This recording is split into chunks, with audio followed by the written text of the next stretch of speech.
guys! Welcome back to my channel guys. I wanna share guys. Ayun guys, eto. Ay nako, hindi pa bumabalik yung face ko. Sana punta yung face ko.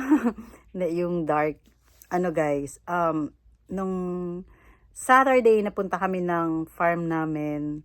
Tapos ginawa ko doon yung room ko. Ito na guys, pakita ko sa inyo ginawa ko.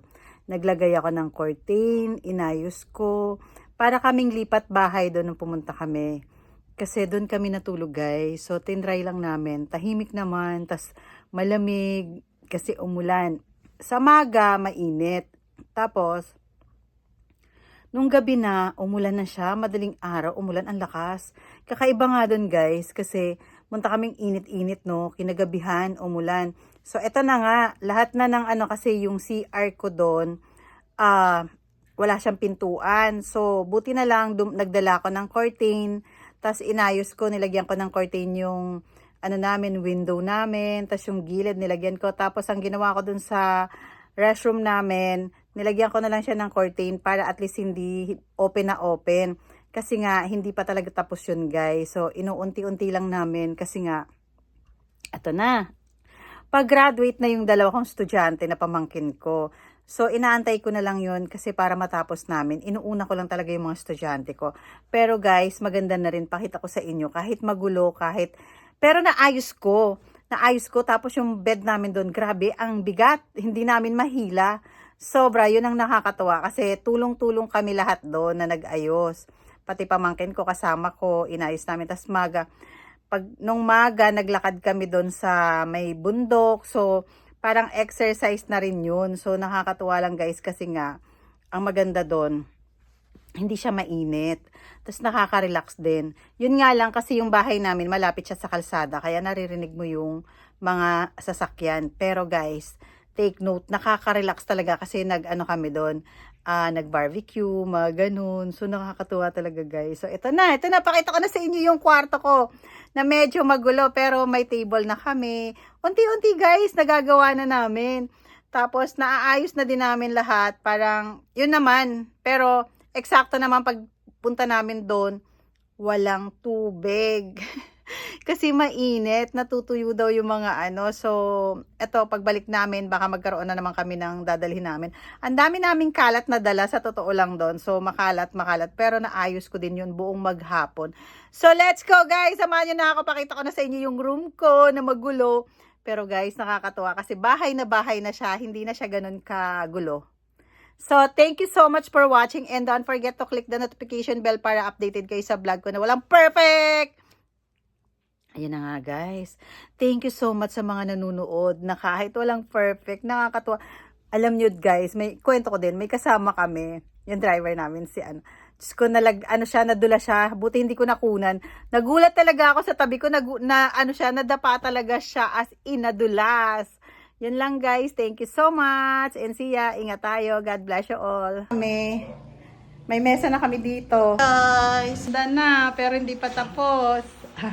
Makalat nga lang. And may electric pa na kami dito. Maglilinis muna ako guys. Yan. Tapos ito, kami sa CR. Guys, para kaming andyan sila dyan sa Edgar. Para kaming hakot bahay. Ba't hindi pa kayo nanganganak? Ano ba talaga kayo? Oh. Ayan. Punta na kami. Gala muna kami.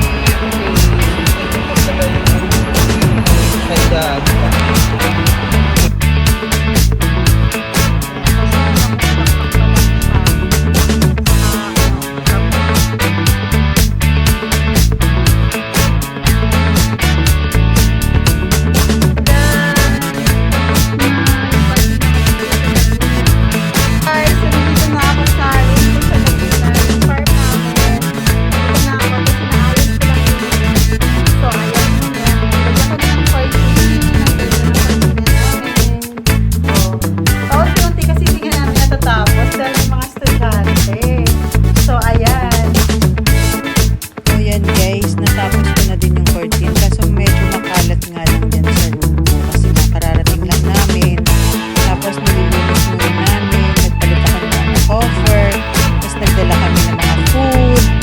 magulo pa yung ano namin, nagdala kami ng electric fan para may electric fan kami. Although malamig dyan.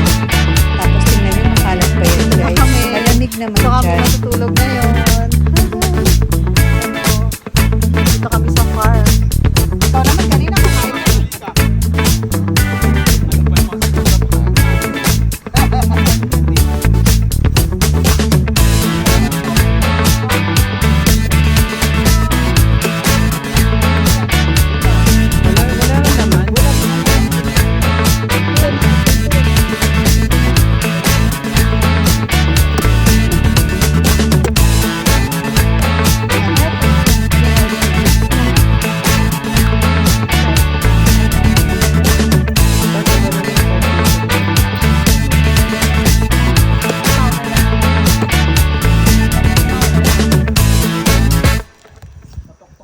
Wala naman, te. Edgar, wala naman to laman. Wala naman. Ayun yung iso. Ito na. O, ito malambot ito. Malambot itong Itanim na natin yan. Kasi naano na ng lupa. alisin mo lang yung ano. Thank you kuya. Ay, ayoko ng ganito matigas. Hindi, ayun, hindi malambot yan. Nasa dulo yan. Ah, Ito yung nasa puwit eh, matigas. so diba kakain na kami.